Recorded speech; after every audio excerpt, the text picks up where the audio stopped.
We are continuing on in Mark's gospel, trying to put it back into its original context. Here's some thoughts that Deborah threw out there today for our passage, Mark 5, 21 through 43. We're going to connect Jairus' 12-year-old daughter and a woman's 12 years of suffering. There is a connection. Oftentimes when I hear this particular passage preached on, they don't really talk about this connection, and I want to kind of point it out a little bit. And then second, how Jesus healing people in public changed their social status.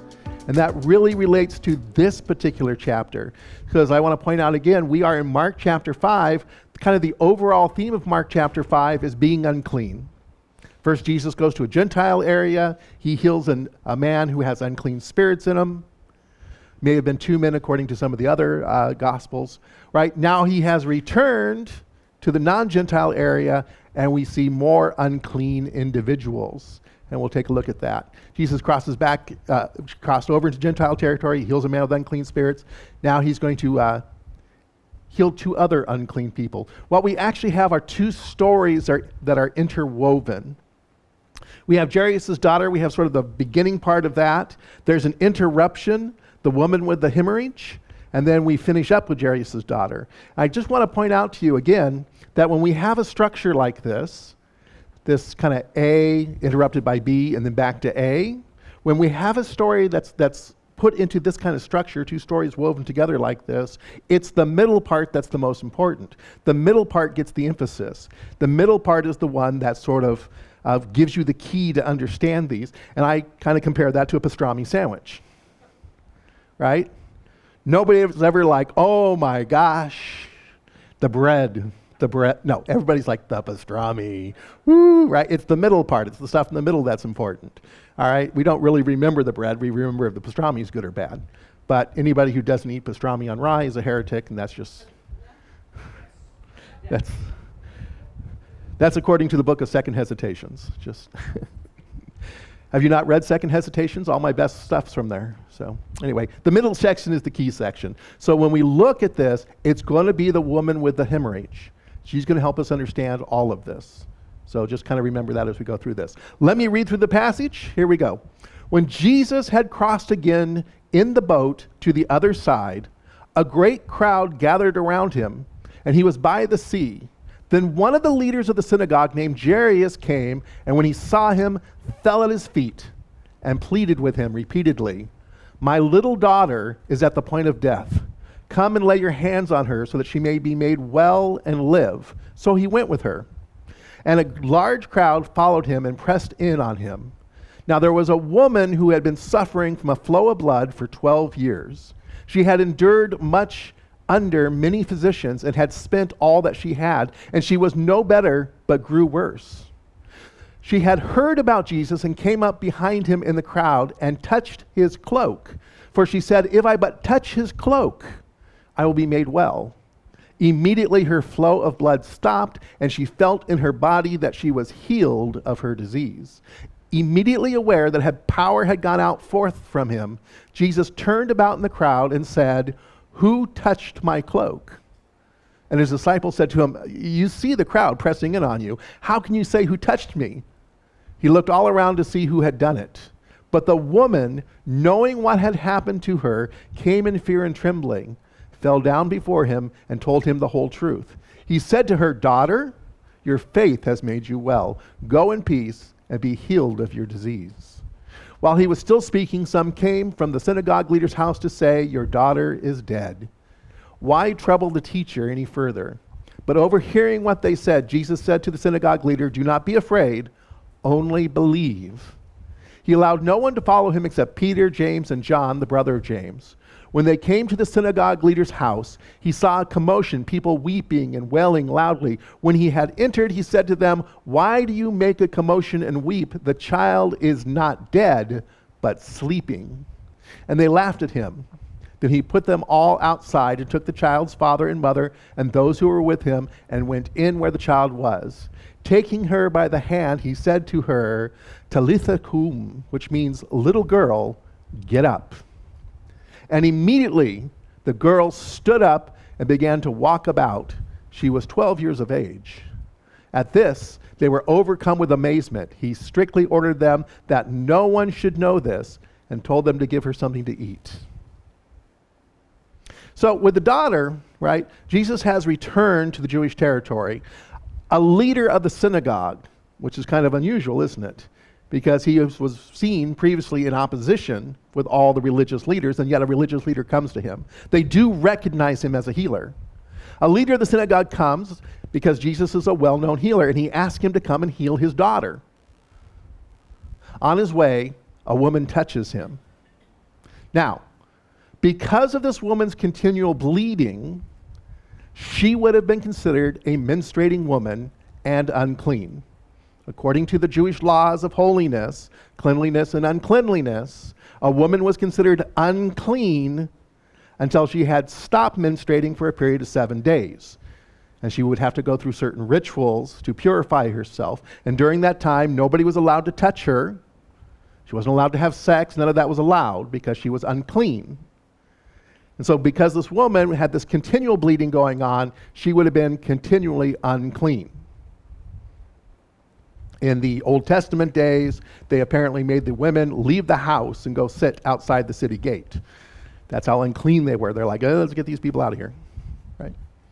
She would have to have stopped bleeding for 7 days to be considered clean. And because she didn't, she was perpetually unclean. And that's the theme of this chapter, being unclean. In her unclean state, she would have been socially isolated. They may not have made her go sit outside the city gates, but she would probably have been put away into a special room of the house if she actually lived with anybody.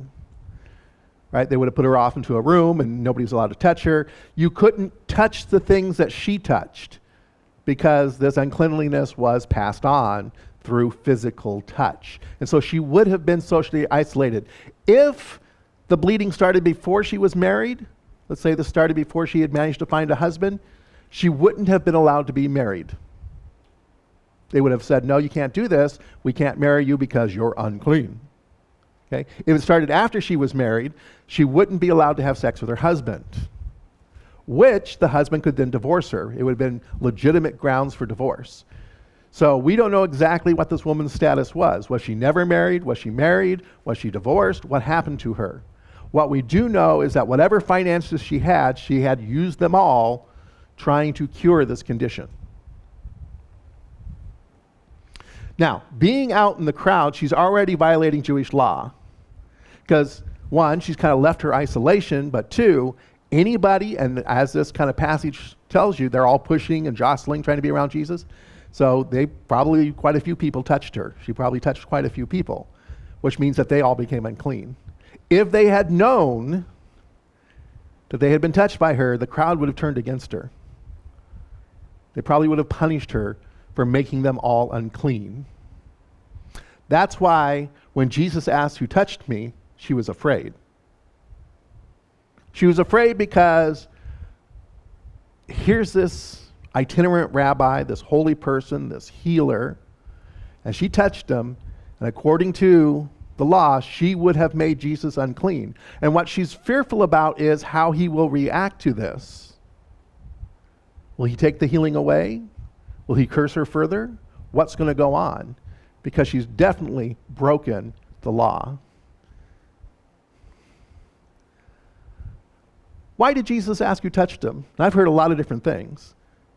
Some people are like, well, he didn't know. And that gets in that whole debate of, well, was Jesus omniscient during this time period or not omniscient during this time period? Did he know or did he not know? What was going on? Why did Jesus ask who touched me? And here's what I think. Here's what I think. Jesus makes her healing public. See, she snuck up on him and she touched him and she received a healing, but nobody knew it. But he makes her healing public, and by doing so, he makes her new status as being clean public.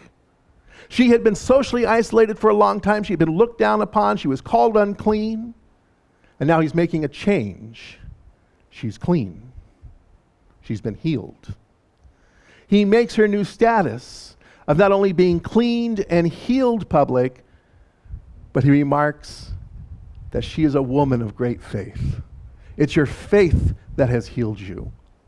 And in doing all of these things, in making her healing public, in making her new status of being clean public, in marking her as a woman of great faith. He makes her an insider. She had been socially isolated. She had been considered, less than. You can't come to the synagogue. You can't interact with other people. You can't touch anything. You are unclean. And he suddenly makes her an insider and elevates her status.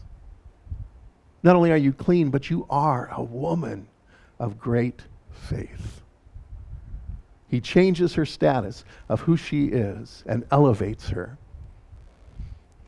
Now, there's something kind of interesting and hidden in here. I just kind of want to point it out. It's one of those interesting little tangents in here. She says, if I but touch his cloak. And the word that they use for cloak is kind of interesting. And if you study the garments that they wore during Jesus' time, this would have been interesting too. Okay? This may not, there's the word that's used for cloak can actually mean various different things, and it may actually have been a prayer shawl, but we don't know. But regardless whether it was a prayer shawl or like an outer garment that was worn, which they would normally take off unless they were traveling or it was cold, or they used it to sleep with, there would have been tassels tied to it. These garments had tassels tied to them. And in fact, when you look at some of the other versions in the other Gospels, you'll see it sometimes translated out as hem, as the hem of his garment, or as the fringe of his garment. And that brings something up important here. There's something called the tizet. These are the fringes that are tied to garments. They're supposed to be tied to all four corners of a garment.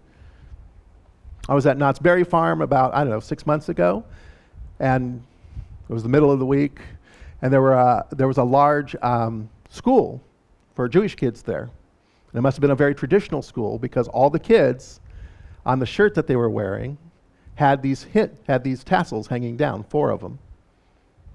So this is a very traditional thing. It comes from the Old Testament. They were commanded to tie these tassels to all 4 corners of their garment. But these tassels are kind of unique because the word for this tassel has a numerical value of 600.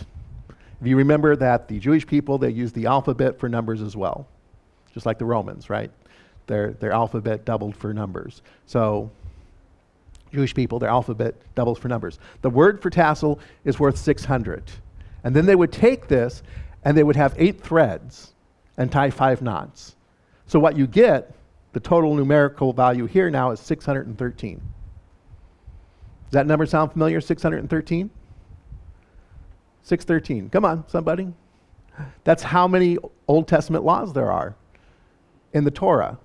And that's why they're supposed to wear these tassels, to remind them of the Torah, to remind them of the 613 laws, to remind themselves of what God had commanded them to do. This is why you had to do it, and you had to do it with 8 threads and 5 knots.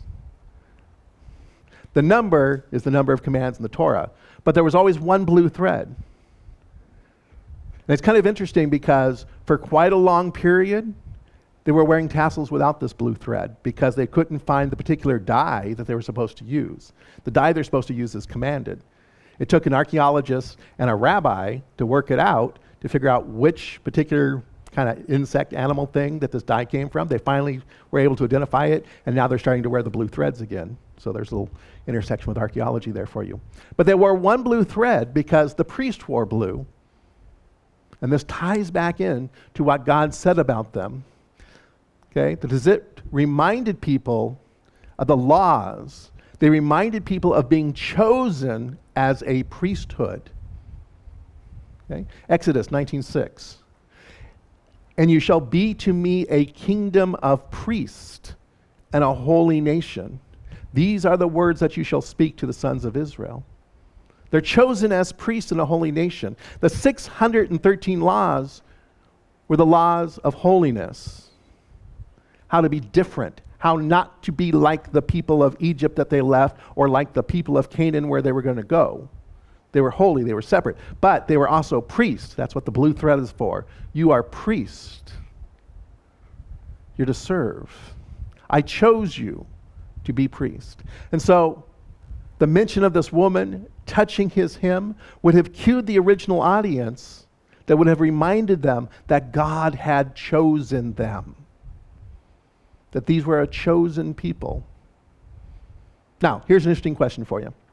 We know that Abraham, the founder of the Jewish people, why did God choose him? Why did God choose him? How's your Bible knowledge? Why did God choose Abraham? The Bible doesn't say. He just says that he does. It doesn't say why. And so most theologians will go, he chose Abraham because it pleased him to do so. Not because of anything special about Abraham, not because he had some kind of superior intellect or greater faith or any of that kind of stuff. Just because God said, I'm just going to choose him. That's why. Not by his own merit, but through just grace that God chooses. And God had chosen the Jewish people to be a special people, a kingdom of priests. And this is what Jesus is bringing to us, right? The kingdom of God. And this is a reminder to us that we are also a kingdom of priests, that we are there to serve. Not on their own merits, but from his abundance of grace, God has chosen.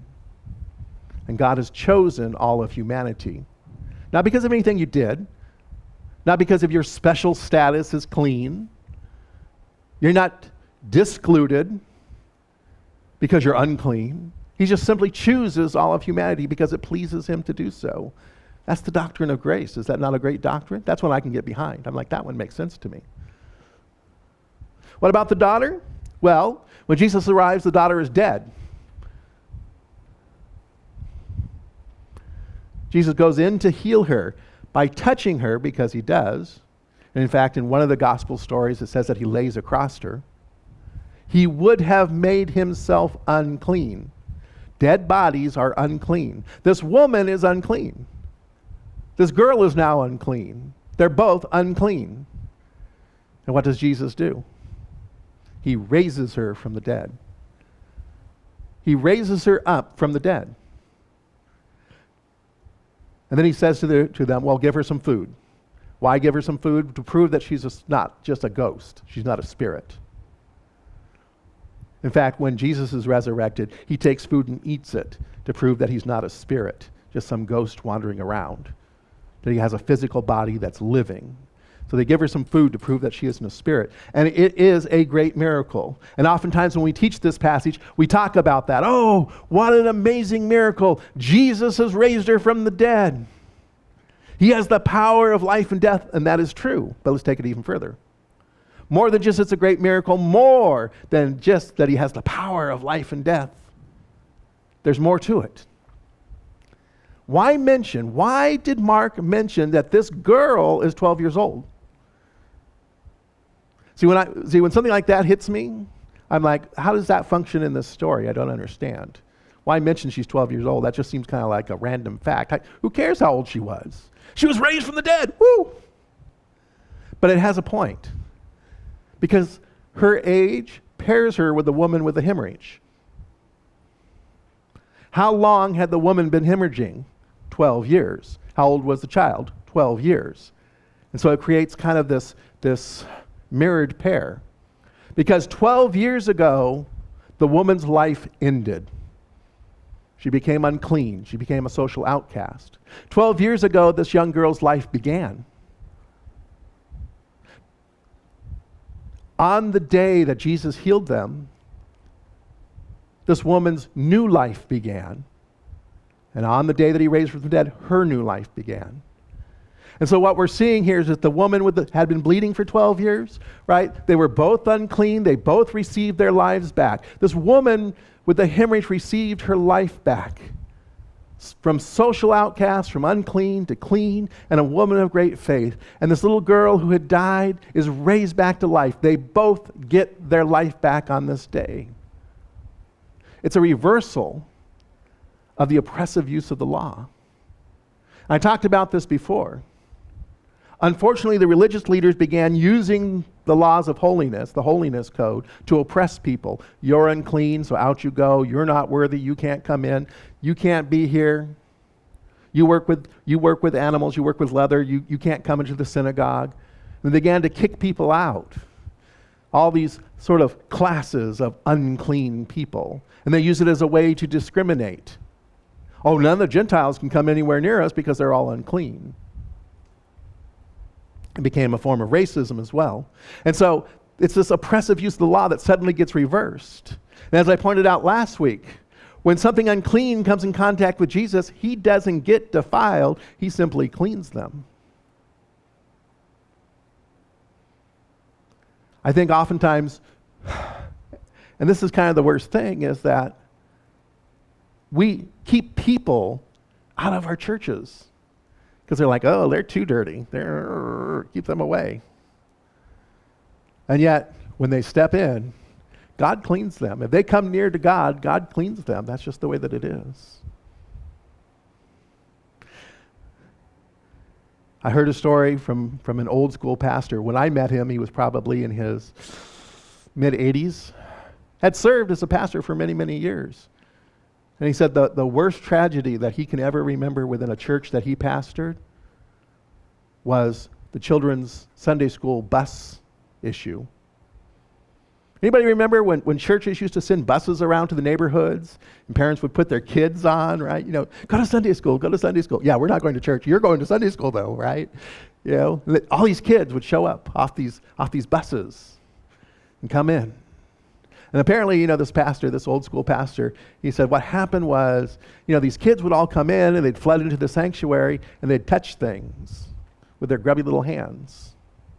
And so pretty soon there were handprints here and there and fingerprints here and there and things got dirty and, you know, they'd spill their communion and they'd do this and, you know, and they were making the sanctuary messy and dirty. And that got, you know, some of the old church ladies and church guys upset.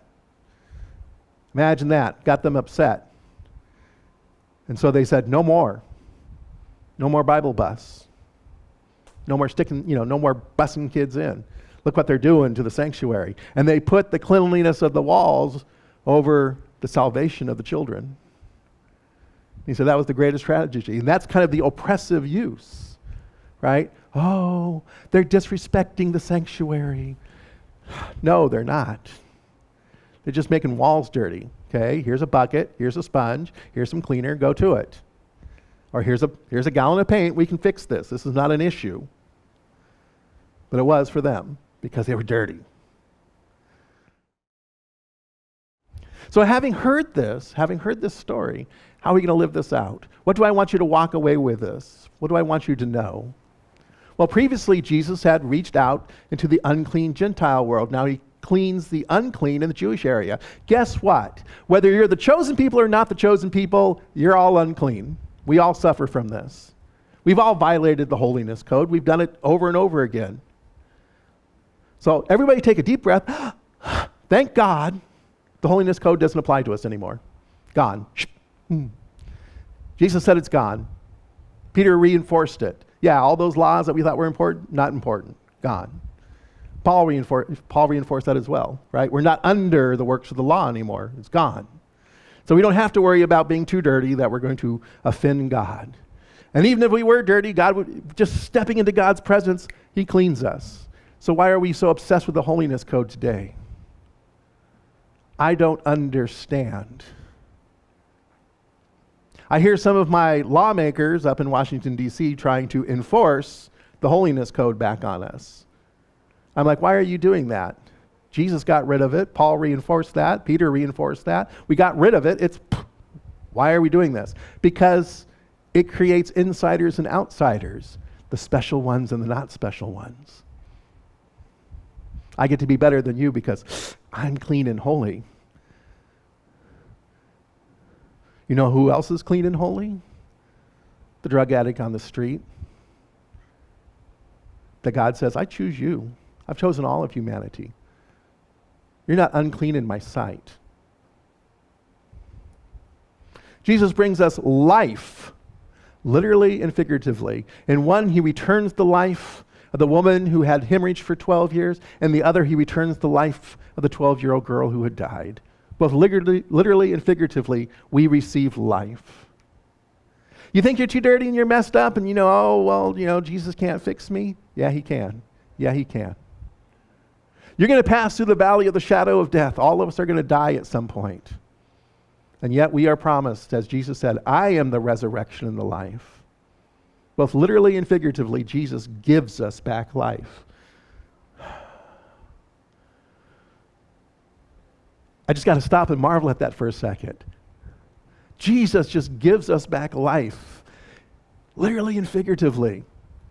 That is such a different thing that I normally hear about. Jesus is mad at you, and he's going to punish you, and he's going to do this, and he's going to judge you, and he's going to come back and he's going to hurt you because you're all dirty. But here's something I want you to walk out of here. We are a chosen people. Like that blue thread in the tassel reminded the ancient Israelites that they were chosen, you are chosen. See, he went to the Gentiles and the Jews. We're all chosen. We're all chosen people. God just chose us because it pleased him. Not because of any special merit that we had, not because we're cleaner or better than somebody else, just because he wanted to. He loves us. He loves us and he just chooses us. How awesome is that? We are a chosen priesthood. So what is our job as priests? To worship God and serve others. It's not hard. To worship God and serve others. And of course, as Jesus said it, right? The greatest commandments. Love the Lord thy God with all thy heart, all thy soul, all thy mind. And love your neighbor as yourself. Oh, and by the way, how do you do the first one? If you really want to prove that you're doing the first one, you do the second one. They're the same command. That's why John would say, you can't say you love God if you don't love your brother. They're the same command, literally. 1 Peter 2:9, he says this, but you are a chosen race. God chose you. You nasty little dirty Gentiles, you. But you are a chosen race, a royal priesthood, a holy nation, a people for God's own possession, so that you may proclaim, what? So that you may proclaim his excellencies, who has called you out of darkness into his marvelous light. Remember the story of the man with the unclean spirit? Wanted to follow Jesus. What did Jesus tell him? Go back to your own people and proclaim the great grace of God, the mercy that God has shown upon you. Go and proclaim his mercies. Like the man with the unclean spirit, we are chosen to proclaim his goodness. God chose you so that you can proclaim his goodness. I know some days it's tough to do that. I know what some of you guys are going through, and it's not easy. It's hard to stand up and go, oh, God is good. But he is. And he gives us life, and he gives us the best life that we can possibly have, and we can proclaim that. Don't forget, you are chosen. For some of you, that means more than to others, to be chosen. That's why I put this picture up here. Familiar scene, right? Let's choose up some teams. Let's choose up some teams. God, I hated this in school. Choose up some teams. Is there anybody here who was always chosen first? Anybody always chosen first? Any firsties? Cedric.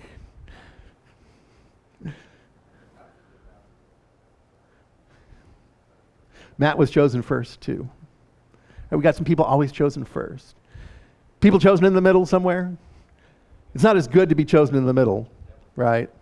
But how many of you were chosen last? Oh my. Was that not the most soul-crushing thing ever, to be chosen last? This may surprise you. I was not the most athletic child in the world. Yeah. You want to know how unathletic I was? When I went out for Little League, not only did I play right field, I played extreme right field. There was another person out there playing right field. And I was behind him. My major job was to stand out there. Do you know how bad you have to be to play right field? Because Little Leagues don't have left-handed hitters that pull their shots. That just doesn't happen. Nothing ever comes out to right field. And to be behind the guy who's really playing right field, that's how bad I was. And I was always chosen last for any athletic thing. They're oh, all right, I'll take him. Soul crushing. But how do you feel to know that God has chosen you? God has just chosen you. He's like, all these people on my team. And he looked around and he goes, oh, I'll take that one.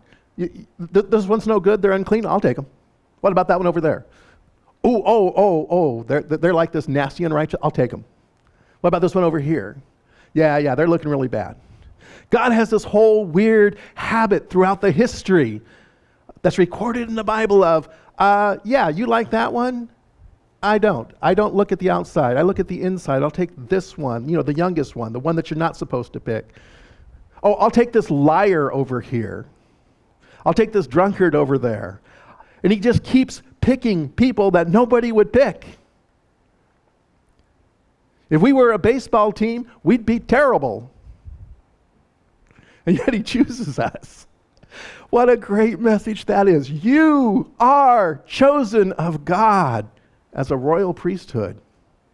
Worship him for it and serve others. Let me close in prayer. Father, I just thank you. It's what a liberating thing to know that you have chosen us. Some of us sitting in this room right now, we just like, I don't feel chosen, but we are. You didn't look at the outside. You didn't look at our merits. You looked at what we could be. You looked at our potential. That when you would join with us, our great potential. Lord, help us live up to the potential that you see within us. We just pray this in your name. Amen. It's interesting, I've seen lots of cartoons and drawings and images and illustrations, of heaven. There's always a gate. There's always St. Peter there checking you in, see if you get to come in the gate. That's very unbiblical. We've been through the book of Revelation. Remember that the kingdom of God, the New Jerusalem, has 12 gates, which are always open. They never close because God's not keeping anybody out. So anyway, if today you found this content helpful, be sure and like this video and share with your comments with us below. It helps our community here as well as our YouTube channel, so we appreciate you. Thank you so much. Thank you to our 28,000 subscribers. We're gathering about an extra 100 every month, which is terrific, and we thank you guys for tuning in and watching, and we thank all of you who support that. Let me close with this benediction. As you leave this place, know that we were brought together as Christ chosen people, not because of what we've done, but because he is gracious. God bless you all. Go in peace.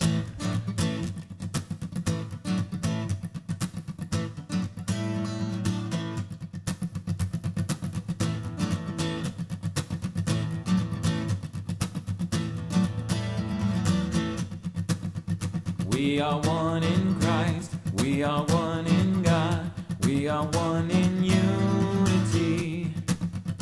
We are one in truth, we are one in faith,